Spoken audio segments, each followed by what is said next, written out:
O recado forte de Pedro: fuja da corrupção que domina este mundo, e muitos seguirão as suas dissoluções, e por causa deles será blasfemado o caminho da verdade. 2 Pedro capítulo 2, versículo 2. Até quando a igreja continuará cega, surda e adormecida diante da corrupção espiritual que já dominou o mundo e penetrou os arraiais da fé? A segunda carta de Pedro é o testemunho de um homem que caminhou com Cristo, que o negou, mas foi restaurado. Um homem transformado pelo fogo do Espírito Santo e pela convicção da verdade eterna. Ao escrever esta carta, Pedro não tinha mais tempo para rodeios. Suas palavras são como labaredas divinas que visam incendiar o coração morno, expor a hipocrisia e rasgar o véu do engano que paira sobre muitos. Pedro escreve com urgência, com fúria santa e com amor incandescente. Ele denuncia os falsos mestres, revela a justiça de Deus e anuncia o juízo que virá. Esta mensagem não é para os fracos de espírito, não é para os simpatizantes do Evangelho, não é para os que buscam o conforto sem cruz. Esta é uma palavra para os que ainda têm ouvidos para ouvir o que o Espírito diz às igrejas. Pedro inicia o segundo capítulo de sua segunda carta com um aviso sombrio. Assim como entre o povo surgiram falsos profetas, assim também haverá entre vós falsos mestres. 2 Pedro capítulo 2, versículo 1. A corrupção não vem de fora, ela surge dentro. O perigo não está apenas no mundo, ele já foi absorvido pelos que deveriam ser santos. A apostasia não começa no mundano, mas no religioso. Esses falsos mestres introduzem heresias destruidoras, negando o Senhor que os resgatou. O fim deles é certo, repentina destruição. Mas quantos estão seguindo-os? Milhares, milhões. Eles oferecem um evangelho adoçado, sem renúncia, sem cruz, sem arrependimento. Um caminho largo, aclamado, popular, mas que conduz ao inferno. A sedução da sensualidade e o escândalo da verdade. E muitos seguirão as suas dissoluções. Versículo 2. A palavra aqui usada tem o sentido de imoralidade, libertinagem, depravação. Vivemos dias em que a sensualidade é celebrada nos púlpitos. Cantores gospel promovem vaidade, luxo e ostentação. Pregadores pregam prosperidade enquanto almas morrem sem arrependimento. Igrejas se tornam palcos, cultos se tornam shows. O nome de Cristo é usado como produto e por causa desses, o caminho da verdade é blasfemado. Não há como haver avivamento onde há corrupção. O Espírito Santo é santo. Ele não habita em templos que celebram o pecado, que acobertam a hipocrisia, que promovem a vaidade e a cobiça. É preciso tirar as escamas dos olhos, acordar do sono da religiosidade. É tempo de chorar, de rasgar o coração, de clamar por misericórdia. O juízo de Deus é inevitável. Pedro lembra que Deus não poupou os anjos que pecaram, mas os lançou no inferno. Ele não poupou o mundo antigo, mas enviou o dilúvio. Não poupou Sodoma e Gomorra, mas reduziu as cinzas. O mesmo Deus continua sendo justo. Sua paciência é grande, mas ela não será eterna. A mensagem é clara. Se Deus não poupou os antigos, também não poupará os modernos. Grupos que zombam da santidade, que desonram o altar, que banalizam o sangue de Cristo, esses enfrentarão o mesmo fogo. O dia do juízo se aproxima. A ira de Deus está sendo acumulada e quando se manifestar, quem poderá suportar? Os sinais da apostasia, os homens que amam o mundo. Pedro descreve os falsos mestres como atrevidos, arrogantes, sensuais, amantes do dinheiro. Eles têm corações exercitados na ganância. Vivem como animais irracionais, guiados por instintos carnais. Prometem liberdade, mas são escravos da corrupção. Quantos hoje estão nessa mesma condição? Quantos púlpitos estão ocupados por homens que não foram chamados, não foram quebrantados, não conhecem o Cristo crucificado? Eles falam do céu, mas vivem pela terra. Suas palavras são doces, mas suas vidas são podres. Eles têm forma de piedade, mas negam o poder. Um chamado à santidade radical. Esse é o momento de se separar, de sair do meio deles, de abandonar as práticas mundanas. Não há mais tempo para neutralidade. Jesus está voltando e esse dia virá como um ladrão. Aqueles que estiverem dormindo perderão a hora. Aqueles que estiverem conformados com este século serão deixados para trás. A mensagem de Pedro é um grito de alerta: fuja da corrupção, corra para a santidade, volte à cruz, rejeite o falso evangelho, rejeite os falsos profetas, rejeite a imundície espiritual, clame por um avivamento real que quebre o orgulho, que destrua o pecado, que encha de fogo e temor. Se no primeiro chamado, ecoado pelas palavras de Pedro, ouvimos o estrondo do alerta divino, neste momento iremos mergulhar ainda mais fundo no abismo espiritual que ameaça tragar os incautos e desavisados. A corrupção que se espalha como gangrena agora avança sorrateiramente, com roupagens religiosas, discursos suaves e promessas vazias. Mas o Espírito clama mais alto: desperta, ó tu que dormes, e levanta-te dentre os mortos, e Cristo te esclarecerá. Efésios capítulo 5, versículo 14. A infiltração invisível, quando o inimigo se veste de anjo de luz. A palavra de Deus nos adverte com clareza que nos últimos tempos surgiriam muitos falsos mestres, lobos disfarçados de ovelhas, que introduziriam heresias destruidoras. 2 Pedro capítulo 2, versículo 1. Mas o que torna essa ameaça ainda mais grave é a forma como essas heresias se apresentam, com aparência de piedade, retórica emocional e uma falsa unção que, possível fosse, enganaria até os eleitos. Mateus capítulo 24, versículo 24. Esses homens e mulheres se apresentam como portadores de uma nova revelação, mas a sua mensagem não passa de um eco da antiga serpente. Certamente não morrereis. Gênesis capítulo 3, versículo 4. Eles prometem liberdade, mas são escravos da corrupção. 2 Pedro capítulo 2, versículo 19. Suas pregações não confrontam o pecado, não apontam para a cruz, não clamam por santidade, mas sim por prosperidade, aceitação social e bem-estar terreno. A igreja de hoje precisa discernir os tempos. É urgente que os atalaias se levantem e gritem dos muros: o inimigo está dentro. A infiltração não é mais externa, ela está no púlpito, nas músicas, nas redes sociais cristãs, nos discursos de influencers gospel que pregam o evangelho sem cruz, sem sangue, sem renúncia. A comercialização da fé. O templo virou um mercado. Jesus, ao entrar no templo e ver a profanação do sagrado, derrubou as mesas dos cambistas e declarou: a minha casa será chamada casa de oração, mas vós a tendes convertido em covil de salteadores. Mateus capítulo 21, versículo 13. Se isso era verdade em seus dias, quanto mais agora, em tempos em que o comércio da fé tornou-se um império lucrativo. A mensagem da cruz tem sido trocada por campanhas financeiras, desafios de sementes e promessas de bênçãos materiais em troca de ofertas. A igreja se transformou em palco de entretenimento e muitos ministros se tornaram empresários espirituais. O altar, que deveria ser um lugar de rendição e sacrifício, virou vitrine para performances e marketing pessoal. Pedro foi claro: por avareza farão de vós negócio com palavras fingidas. 2 Pedro capítulo 2, versículo 3. A profecia se cumpre diante dos nossos olhos. O evangelho não está mais sendo pregado como um chamado à morte do eu, mas como uma via de sucesso pessoal. Essa é a grande apostasia que Paulo predisse. 2 Tessalonicenses capítulo 2, versículo 3.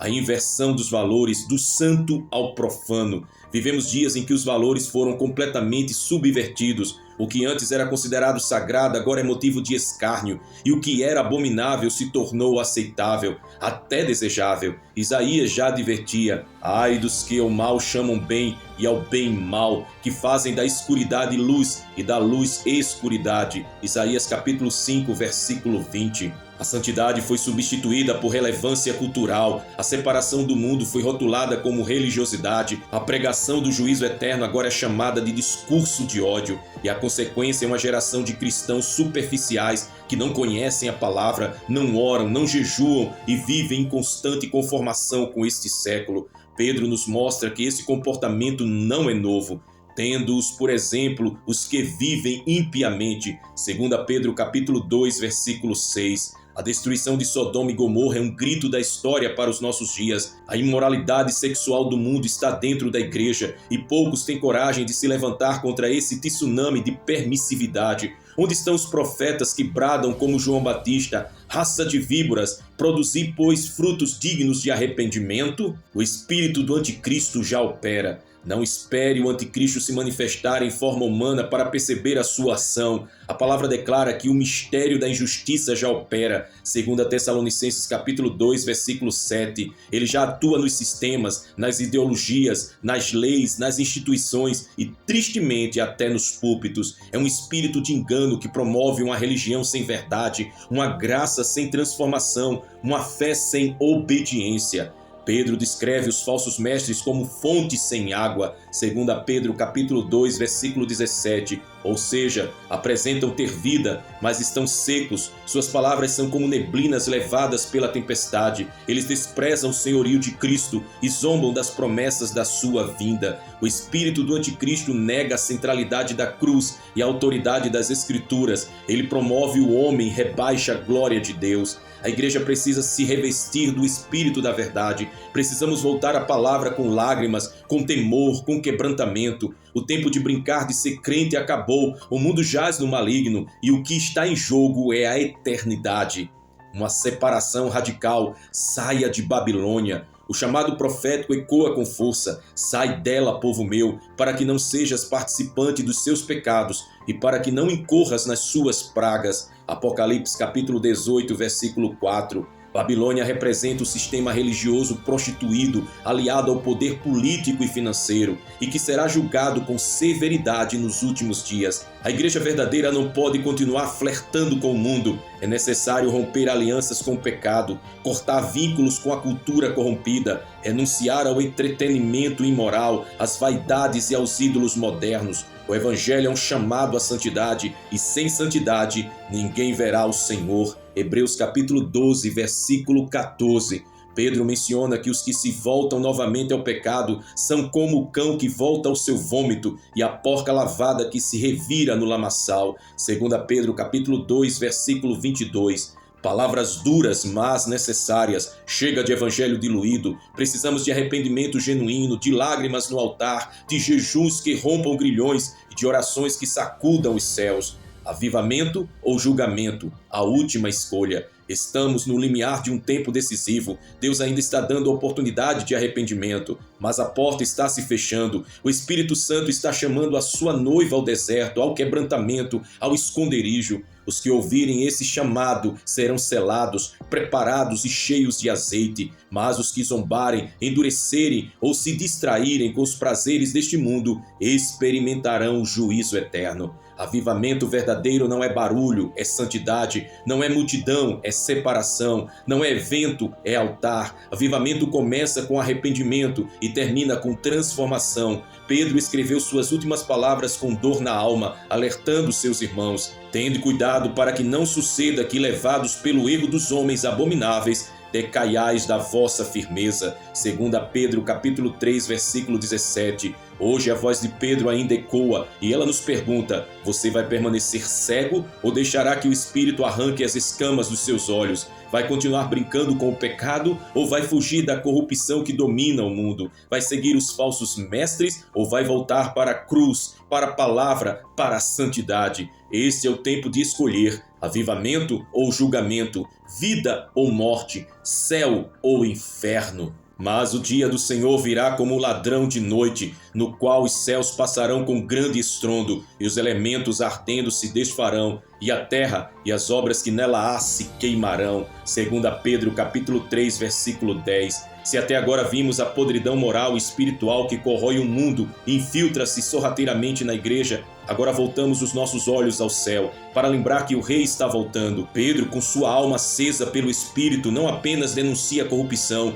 mas também nos conduz à esperança e ao temor de um evento glorioso e terrível, a volta triunfal de Jesus Cristo. Essa esperança não é uma fábula piedosa, nem uma metáfora teológica, é a mais absoluta realidade profética. Pedro, Paulo, João, todos os apóstolos e o próprio Cristo falaram da sua vinda como algo iminente, repentino, glorioso e definitivo. Neste momento, quero abordar com clareza o arrebatamento, o juízo final e o retorno de Jesus à luz da corrupção que domina o mundo e da urgência de se preparar. O grande grito do arcanjo, o arrebatamento, é real. Muitos zombam dizendo: onde está a promessa da sua vinda? 2 Pedro capítulo 3, versículo 4. No entanto, o Espírito responde com convicção: o Senhor não retarda a sua promessa, ainda que alguns a tenham por tardia, mas é longânimo para conosco. 2 Pedro capítulo 3, versículo 9. Estamos vivendo os dias que precedem o arrebatamento. Os sinais estão por toda parte. Guerras e rumores de guerras, pestes, terremotos em vários lugares, esfriamento do amor, aumento da iniquidade, perseguição aos santos, escárnio da verdade. Tudo o que Jesus predisse está acontecendo com muita precisão profética e assombrosa. O arrebatamento será a preparação final entre os que amam a santidade e os que vivem na corrupção. Não haverá tempo para se preparar naquele dia. Será como os dias de Noé. O juízo virá e somente os que estiverem na arca da obediência serão salvos. O grito final: eis que o noivo vem. A parábola das 10 virgens em Mateus capítulo 25 não é uma alegoria para nos entreter, mas é um alerta celestial. Metade das virgens estavam despreparadas, tinham aparência, tinham lâmpadas, estavam no lugar certo, mas faltava o essencial, o azeite. Quantos hoje estão nas igrejas, com Bíblia na mão, com vestes de santidade, mas sem azeite no coração, sem comunhão com o Espírito Santo, sem vida no altar, sem quebrantamento genuíno? O grito está prestes a ecoar: eis o noivo, saí ao seu encontro. Nesse momento as portas se fecharão, a graça cederá lugar ao juízo, e quem estiver despreparado baterá, clamará, chorará, mas ouvirá do noivo: não vos conheço.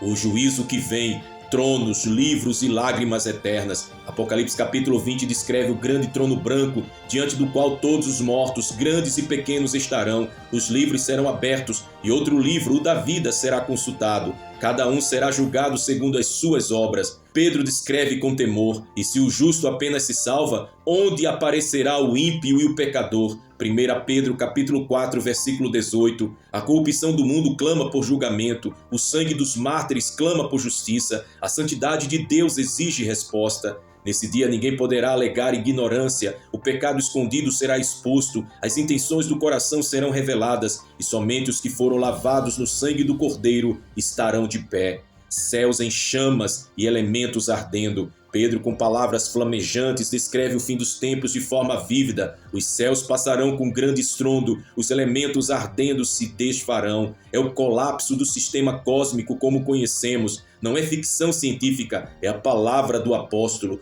Tudo que o homem construiu, impérios, nações, torres, riquezas, tecnologia, tudo será reduzido a nada diante da presença do Deus eterno. A corrupção que domina o mundo será consumida pelo fogo da justiça.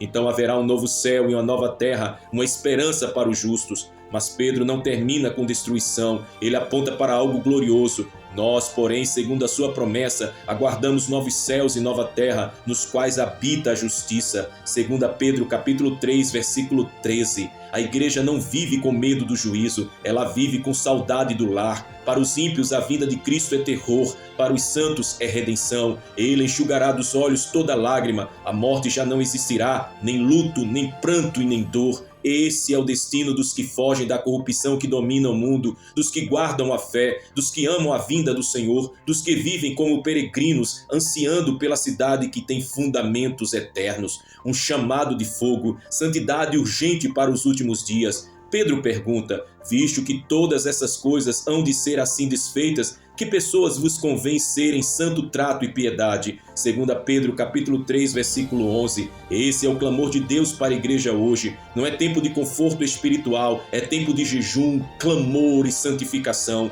É hora de cortar tudo que contamina, amizades, hábitos, vícios, distrações, tradições humanas. A igreja precisa voltar ao primeiro amor, precisa se prostrar, precisa buscar com gemidos inexprimíveis. O noivo está voltando e a noiva precisa estar sem mancha, sem ruga e nem coisa semelhante. A última chamada: não ignore a voz do Espírito. Pedro foi martirizado, mas deixou suas últimas palavras como uma trombeta de Deus para esta geração. Ele sabia que viria um tempo de engano, escárnio e frieza espiritual, mas também sabia que haveria um remanescente fiel, que ouviria o último recado e se despertaria. Se você ainda sente o coração arder, ainda ouve a voz do Espírito, ainda se constrange diante da palavra, então ainda há tempo. Não endureça, não fuja, não se distraia. Arrependa-se, volte ao altar, restaure a sua sua aliança, clame por óleo, pregue a verdade, prepare-se, porque ele vem. Quero neste momento fazer uma oração de despertamento,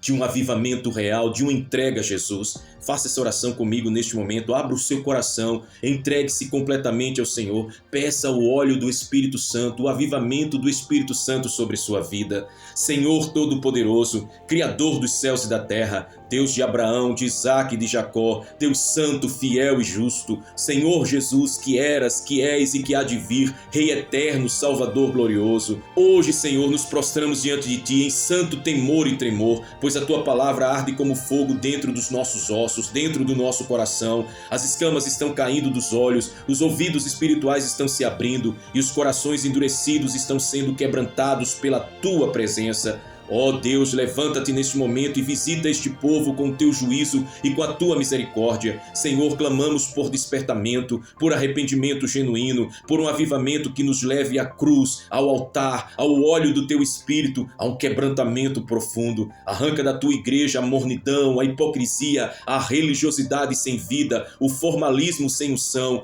que toda a corrupção espiritual, todo engano sutil, toda palavra doce de falsos mestres seja hoje julgada pela espada afiada da tua verdade. Senhor Jesus, o teu sangue fala mais alto, o teu sangue clama por santidade, por redenção, por separação. Lava-nos, purifica-nos, santifica-nos, remove toda impureza, toda idolatria do coração, todo amor ao mundo, corta os laços com Babilônia, quebra os pactos com a imoralidade, desfaz os acordos com o inferno. Ó Senhor dos exércitos, vem com fogo consumidor, vem queimar os altares de Baal, vem destruir os becos escuros da alma, vem purificar os levitas, vem restaurar os profetas, vem acordar os atalaias. Espírito Santo, sopra como vento impetuoso, visita agora cada casa, cada quarto, cada coração que ouve esta palavra, que haja um terremoto espiritual, que os ossos secos voltem a viver, que os mortos espirituais ressuscitem, que os desviados retornem, que os fracos sejam fortalecidos, que os mornos sejam incendiados, que os que estão brincando de evangelho sejam confrontados. Choramos diante de ti, Senhor, não temos mais palavras humanas que te dizer, só nos resta clamar com o nosso coração e com nossa alma, bradando por santidade. Salva-nos, perdoa-nos, restaura-nos, prepara-nos. Vem nos ensinar a orar como convém, ensina-nos a jejuar, ensina-nos a gemer pelas almas, ensina-nos a pregar com fogo, a viver com temor, a andar em santidade, ensina-nos a rejeitar o mundo, a abraçar a cruz, a desejar o céu. Jesus amado, tu estás voltando e a tua noiva, parte dela está dormindo, e o noivo, o dia que o noivo está vindo, que o noivo virá, vem como um ladrão. Mas hoje, Senhor, desperta esta tua noiva, desperta os escolhidos, desperta os filhos de Deus espalhados pelos quatro cantos desta terra. Que esta oração não seja apenas palavras, mas que seja um decreto eterno diante do teu trono. Que anjos sejam enviados agora, que céus se abram agora, que cadeias se quebrem agora. Acorda os pastores, incendeia os intercessores, reacende o altar da adoração verdadeira, traz de volta os dias de Elias, os dias de Pedro, os dias de Paulo, os dias de João, os dias do Espírito Santo sendo derramado com poder. Nós clamamos pela tua glória, não queremos shows, não queremos espetáculos, não queremos performances religiosas, queremos a tua presença santa, temível, gloriosa, que nos faz cair com o rosto em terra. Que essa geração veja o Senhor, que essa juventude veja o Senhor, que as crianças sejam cheias do teu Espírito, que os velhos sonhem outra vez, que os dons espirituais sejam restaurados, que a palavra pregada volte a ser acompanhada de sinais e maravilhas. Deus Altíssimo, tu não perdestes o controle, tu reinas, tu virás e o teu povo se preparará. Faz-nos viver como se o arrebatamento fosse hoje, faz-nos orar como se fosse a última hora, faz-nos pregar como se fosse a última mensagem, faz-nos chorar como se fosse a última oportunidade, porque pode ser. Levanta missionários, envia apóstolos, abre as portas dos países fechados, liberta as nações da idolatria, toca o Brasil com fogo, toca as cidades, os sertões, as favelas, os condomínios, as escolas, as universidades. Deus, não queremos fama, não queremos títulos, queremos almas, queremos te agradar, queremos te servir até o fim, queremos ver Jesus em glória. E quando vieres, Senhor, nos encontra prontos, vigilantes, com azeite, com vestes brancas, com olhos cheios de fogo, com o coração quebrado e com os olhos no céu. Que assim seja, em nome de Jesus Cristo, nosso Rei, Salvador e Senhor, nós oramos a Ti, ó Pai, em o nome do Senhor Jesus e cremos no renovo do Senhor, um avivamento, curas e milagres, sinais, maravilhas e prodígios e uma grande colheita de almas. Em nome de Cristo Jesus, nós Te louvamos e Te adoramos para todo sempre, ó Pai de amor. Amém e amém, meu Deus. Meu amado irmão, minha preciosa irmã, se esta mensagem falou profundamente ao seu coração, se o Espírito Santo tem lhe despertado com fogo, temor e verdade, então deixe o seu testemunho e a sua declaração de fé aqui abaixo nos comentários. Escreva nos comentários algo que declare a sua decisão, a sua convicção, a sua entrega, a sua esperança. Que seja um ato público de compromisso com Jesus Cristo e com a verdade revelada. Declare assim: eu fujo da corrupção que domina o mundo e corro para os braços de Jesus. A minha casa e eu serviremos ao Senhor até o fim. Declare: eu não me conformo com este mundo, sou parte do remanescente fiel. Declare: acordei, estou vigilante, estou com azeite em minha lamparina. Declare também: eu clamo por santidade e peço: Senhor, prepara-me para o arrebatamento. Declare em nome de Jesus: sou propriedade exclusiva de Deus, renuncio ao pecado, escolho a cruz. E declare: venha, Senhor Jesus, a noiva está se preparando. Deixe a sua declaração profética. Isso não é apenas um comentário, é um registro espiritual. Pode ser um testemunho para abalar outras vidas, pode ser um ato de guerra contra o inferno, pode ser uma semente de avivamento. E se você ainda não é inscrito aqui em nosso canal, vai agora aqui embaixo no botão de se inscrever, se inscreve aqui em nosso canal à volta, ative o sininho para que você possa receber todas as mensagens proféticas, escatológicas e de despertamento que o Senhor tem liberado por este ministério. Compartilhe este vídeo com pelo menos 7 pessoas, seja um evangelista digital, seja uma trombeta de Deus nas mãos do Espírito. Compartilhe, pregue, interceda, viva a palavra. Agora receba a bênção apostólica. Que a graça do Senhor Jesus Cristo, o amor de Deus e a comunhão do Deus Espírito Santo sejam com todos vós, agora e para todo sempre. Amém. Maranata, ora vem, Senhor Jesus. Shalom, amados.